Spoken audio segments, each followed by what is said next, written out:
స్వాగతం సుస్వాగతం నా కుకింగ్ ఛానల్కి స్వాగతం అండి. ఈరోజు నేను బ్రెడ్ ఆమ్లెట్ చేయబోతున్నాను. అది ఎలాగో చూద్దాం రండి. 2 ఎగ్ పగలు కొట్టుకుందామండి. ఇందులో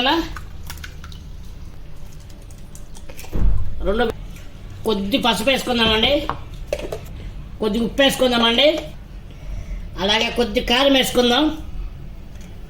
ఇది ఒక్కసారి మిక్సింగ్ చేసుకుందామండి మొత్తం. ఇద్దామండి. టెంకాయ హీట్ ఎక్కినండి. ఆయిల్ వేసుకుందామండి. ఎగ్ వేసుకుందామండి.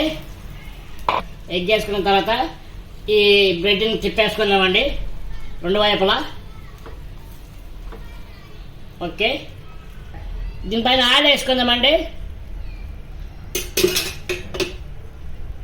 2 వైపు టర్న్ చేసుకుందామండి.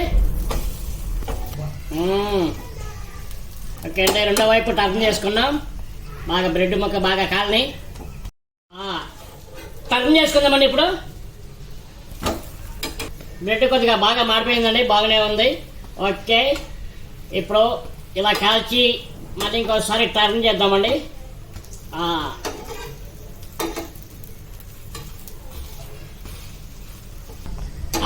ప్లేట్లో తీసేసుకుందామండి. ఇంకా 2 గుడ్లు పగలు కొట్టుకుందామండి. ఇవ్వండి ఉల్లిపాయలు, పచ్చిమిరకాయలండి, అలాగే కొద్ది కొత్తిమీర వేసుకుందాం. ఇవ్వండి బ్రెడ్ ముక్క చిన్నగా కట్ చేసి ఇందులో వేస్తున్నానండి. ఇదో టైపు బ్రెడ్ ఆమ్లెట్ అండి. ఇది కలుపుకున్నామండి బాగా. ఇందులో ఉప్పు, కారం, పసుపు వేసుకుందామండి.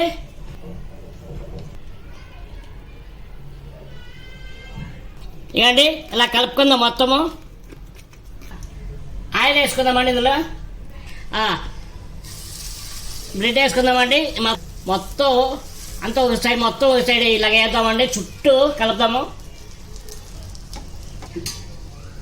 ఆయిల్ వేసుకుందామండి. చూడ్డానికి ఊతప్పలాగా ఉంటుంది. ఊతప్ప దోశ అనుకోవచ్చు, బ్రెడ్ దోశ అనుకోవచ్చు అండి. మిక్సింగ్ బ్రెడ్ దోశ మనం ఏది అనుకున్నా ఓకే అండి.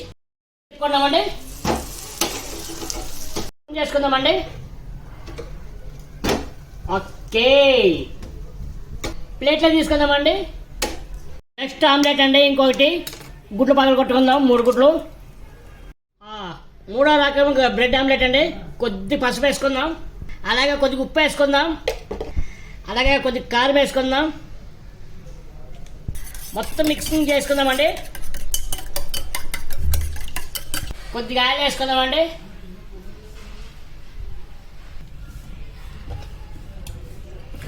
రెండు వైపులా బ్రెడ్ ముంచుకుందామండి. ఇప్పుడు పెంక మీద పెడదాం. ఇంకోటి అలాగే చేసుకుందామండి. 2 వైపులా పెంక మీద పెడదాం. అలాగే ఇంకో బ్రెడ్ ఈ సైడ్ పెడదామండి. ఇది కూడా అలాగే పెట్టుకుందామండి. 2వ వైపు తిప్పుకుందామండి. ఇప్పుడు మళ్ళీ టర్న్ చేసుకుందామండి. చూద్దామండి ఈ పక్క కూడా కాలిందో లేదో. ఓకే, కాలిందండి. ఇప్పుడు ప్లేట్ల 2వసారి కూడా వేసామండి. ఇది సెకండ్ టైం కాలినండి కొద్ది బాగా. 2 వైపులా కాలినాయండి. ఇంక ప్లేట్లో తీసేసుకుందాం అండి. ఈ టైప్ ఆఫ్ ఆమ్లెట్ రెడీ. మీకు ఏ ప్రాసెస్ బాగా నచ్చిందో నా కామెంట్ సెక్షన్లో కామెంట్ చేయండి. అలాగే నా ఛానల్ని లైక్, షేర్, సబ్స్క్రైబ్ చేసుకోండి. Bye.